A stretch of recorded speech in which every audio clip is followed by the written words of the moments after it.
Agora é hora da política. Prisco, uma boa tarde para você. Tudo bem, Diane? Tudo bem. Hoje pela manhã você conversou com o ex-governador do Ceará, Ciro Gomes? Exatamente, ex-governador do Ceará, ex-prefeito de Fortaleza, ex-ministro da Fazenda e 2 vezes candidato à presidência da República. Foi uma entrevista interessante. Está aqui em Florianópolis. Ele está em Florianópolis, esteve em Camboriú, Chapecó, ontem, hoje em Florianópolis, com palestras e convivências aí, interagindo partidariamente com a turma do PDT. E gravamos no gabinete do líder do partido, Rodrigo Minotto, hoje pela manhã, a entrevista que você vai acompanhar agora. Governador Ciro Gomes, satisfação tê-lo aqui. E aí, como é que está esse Brasil?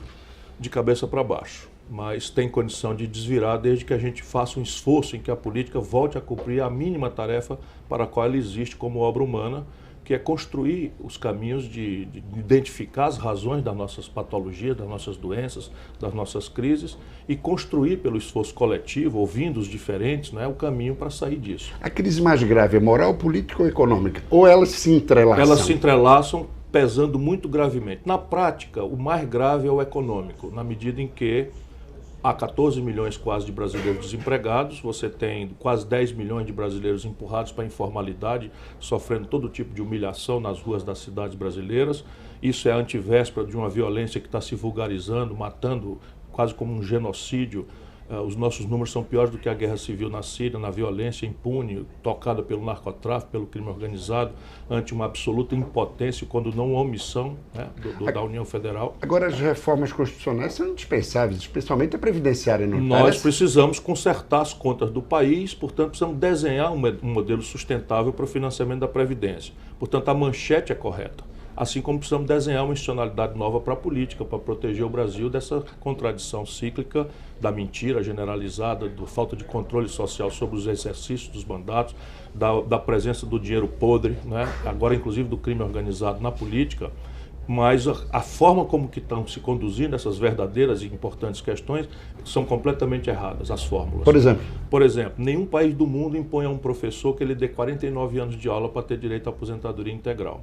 Nenhum país do mundo obriga um policial a correr atrás de bandido por 49 anos. Num país em que a mulher do povo extensamente cumpre uma dupla jornada de trabalho, não é definitivamente justo igualar a idade mínima com os homens.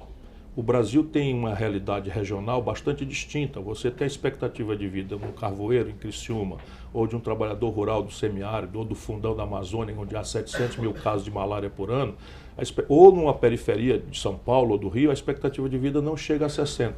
Você equalizar com um trabalhador de gravata no ar-condicionado não é razoável. Tem que observar as peculiaridades. Tem que entender o país, tem que ser justo, porque o problema da Previdência no Brasil são os privilégios. Você tem hoje 2% dos beneficiários, levam aí quase 1/3 da receita da despesa da Previdência. Hoje a Câmara vota a reforma política, distritão, fundo. Como é que avalia esses exageros todos? Eu acho uma imoralidade que é um verdadeiro bofete no rosto do povo brasileiro. Porque o que nós precisamos é baratear as campanhas.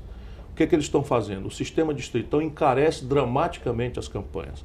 Nós precisamos transformar o exército do eleitor na relação com os partidos num exercício de apoiar ideias, projetos, planos, de maneira que os homens tenham compromisso com essas ideias e possam por elas ser cobrados. Esse distritão transforma o exercício da política num individualismo exacerbado. Fulano contra Beltrano, não tem mais coletivo, não tem mais partido, não tem mais ideologia. E nisto, nos igualando ao Afeganistão, que é o único país do mundo conhecido que pratica esse gesto, impede o voto identitário.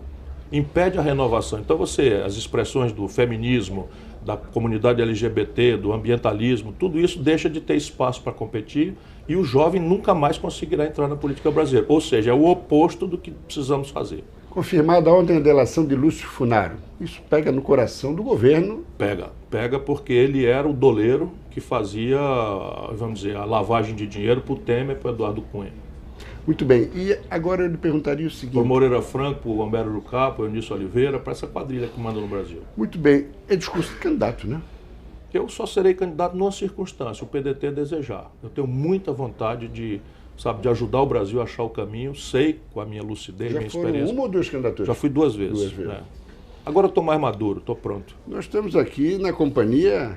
Velho querido amigo. Alegre do engenheiro Leonel de Moura Brizola. Ele inspira ainda? Me inspira bastante. Fui amigo dele, colega, governador, e tive dele o último voto da vida dele para presidente da República. Tive a honra de receber esse voto. Muitas das ideias deles dele ainda são atuais? O trabalhismo está renovado como ideia para o mundo. Porque o trabalhismo ele resolve uma contradição da esquerda tradicional, que é a relação do Estado com a iniciativa privada. Nós respeitamos a iniciativa privada, consideramos a iniciativa privada uma ferramenta importante para o progresso da humanidade. Porém, colocamos a questão do desenvolvimento numa interatividade entre um Estado enxuto, musculoso, saneado, com a iniciativa privada convergente com essa iniciativa, e temos a clareza da questão nacional e a clareza de que o imperativo moral é trabalhar para superar a pobreza e a miséria. Tem nada mais atual para o mundo e para o Brasil? Para fechar, apoio de Lula da Silva seria bem recebido? Quem é candidato majoritário gostaria de receber o apoio de todo mundo, mas eu não quero, especialmente nesse momento, deixar de dizer o que eu penso com franqueza para a população brasileira, porque eu estou na tarefa de construir primeiro uma corrente de opinião. Depois eu vou fazer simpatias e atrair votos, porque também sou um velho ganhador de eleições. Tá certo. Muito bem, estamos aqui com o Brizola, olhando para um dos seus grandes amigos que está acompanhando a entrevista. Ministro Manel Dias, meu amigo maneco catarinense, barriga verde. Muito bem, muito grato. Sucesso Obrigado na caminhada. a você, meu irmão. Satisfação. Obrigado. Então, Prisco, certamente muitos curiosos, assim como eu ia lhe perguntar o que o quadro do Brizola, nesses 5 minutos de entrevista com o Ciro Gomes, estava fazendo lá. Acho que o Léo Coelho definiu bem. É o primeiro papagaio de pirata morto. É que o Juan observou as tomadas ali e não poderiam ficar aparecendo. Então, o nosso cinegrafista sugeriu a foto do Brizola e que eu recebi bem. Não sou gaúcho, não sou caudilho, sou catarinense, mas admirava, sem dúvida nenhuma, Leonel de Moura Brizola, muito mais pelo seu charme político, pela sua inteligência, do que propriamente pelo seu papel como gestor. Basta ver como o Rio de Janeiro está hoje e é resultado muito da sua administração lá no Rio de Janeiro. Para encerrar rapidamente uma informação, Yudiane. Michel Temer está recebendo agora, às 17 horas, Raimundo Colombo em audiência no Palácio do Planalto.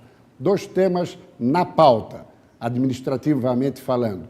Centro de Convenções de Balneário Camboriú e também o Fundan 2, 700 milhões, que seriam liberados pelo BNDES e pelo Banco do Brasil para investimentos nas prefeituras e nos municípios de Santa Catarina. Expectativa grande em relação a esse encontro. Prisco está de aniversário hoje? Estamos ficando mais experientes. Parabéns, Cláudio Prisco Paraíso, parabéns. Muita Obrigado. paz, muita saúde. Continue com a gente sempre. Obrigado. Bom,